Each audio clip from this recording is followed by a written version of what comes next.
Osteo arthritis അഥവാ സന്ധി തേയ്മാനം വാർദ്ധക്യ സംബന്ധമാവുമ്പോൾ നമ്മുടെ ജോയിൻറ്റുകൾ വരുന്ന പ്രായത്തിനനുസരിച്ചിട്ടുള്ള തേയ്മാനത്തിനെയാണ് ഓസ്റ്റിയോ ആർത്രൈറ്റിസ് എന്ന് വിശേഷിപ്പിക്കുന്നത്. അത് സ്റ്റേജ് 1 തൊട്ട് 5 വരെയുണ്ട്. ഈ 1 നിന്ന് 5 എത്താൻ ശരാശരി 10 വർഷം എടുക്കും. ഇപ്പോൾ നിങ്ങൾക്ക് സാധാരണ ഒരാൾക്ക് അറിയാം ഇതിനെക്കുറിച്ചിട്ടുള്ള കാര്യങ്ങൾ. പക്ഷേ ഈ വീഡിയോയിൽ എന്താണ് ഓർത്തോബയോളജിക്സ് അഥവാ സർജറി കൂടാതെ നമ്മൾക്ക് സന്ധി തേയ്മാനത്തിന് ചികിത്സയുണ്ടോ ഇല്ലയോ എന്നുള്ള ഒരു ഷോർട്ട് ടോപ്പിക്കാണ്. റീജനറേറ്റീവ് മെഡിസിൻ്റെ അടുത്ത സ്റ്റെപ്പാണ് ഒരു അഡ്വാൻസ് റീജനറേറ്റീവ് മെഡിസിൻ അഥവാ ഓർത്തോബയോളജിക്സ് എന്ന് പറയുന്നത്. നമ്മളുടെ തന്നെ ശരീരത്തിലെ പല ഘടകങ്ങൾ ബ്ലഡ് എടുത്തിട്ട് മാത്രമല്ല, ബ്ലഡിലത്തെ പ്ലേറ്റ്ലെറ്റ്സ് മാത്രമല്ല, നമ്മൾക്ക് അതിൽ എത്ര ഗ്രോത്ത് ഫാക്ടേഴ്സ് ഉണ്ട്, എത്ര അഡ്വാൻസ്ഡ് ആയിട്ട് നമ്മൾക്ക് അതിനെ സെൻട്രിഫ്യൂജ് ചെയ്ത് നമുക്ക് വ്യത്യാസപ്പെടുത്താം, നമ്മൾക്ക് എത്ര സെൽസിനെ സെപ്പറേറ്റ് ചെയ്യാൻ പറ്റി, എന്താണ് നമ്മുടെ പ്ലേറ്റ്ലെറ്റിൻ്റെ ഈൽഡ്, ഏത് ടെമ്പറേച്ചറിലാണ് ഇത് ചെയ്യേണ്ടത്, ഇത് എത്രമാത്രം എഫക്റ്റീവാണ് എന്നെല്ലാം നിശ്ചയിക്കുന്നതാണ് ഓർത്തോബയോളജിക്സ് അഥവാ അഡ്വാൻസ് റീജനറേറ്റീവ് മെഡിസിൻ.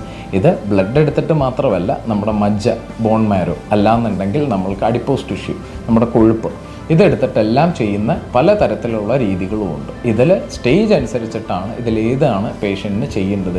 അവരുടെ റിസൾട്ട് നിശ്ചയിക്കുന്നത് തന്നെ നമ്മൾക്കിതിനുള്ള ഈൽഡ് അഥവാ അതിൻ്റെ റിസൾട്ട് അനുസരിച്ചിട്ടാണ്. കാരണം എന്താണ്, നമ്മളിത് ഒരു തരത്തിലുള്ള മരുന്നുകളോ അനാവശ്യമായിട്ടുള്ള ഒരു എക്സ്റ്റേണൽ ഫോഴ്സ് ഒന്നും ചേർക്കാതെ നമ്മുടെ തന്നെ ശരീരത്തിലെ ഘടകങ്ങൾ, ഇതാണ് അഡ്വാൻസ് റീജനറേറ്റീവ് മെഡിസിൻ എന്ന് പറയുന്നത്. ഇതിൻ്റെ success purely depends upon experience and എന്ത് ടൈപ്പ് ഓഫ് മെത്തേഡ്സ് ആണ് നമ്മൾ യൂസ് ചെയ്യുന്നതെന്നുള്ളത്.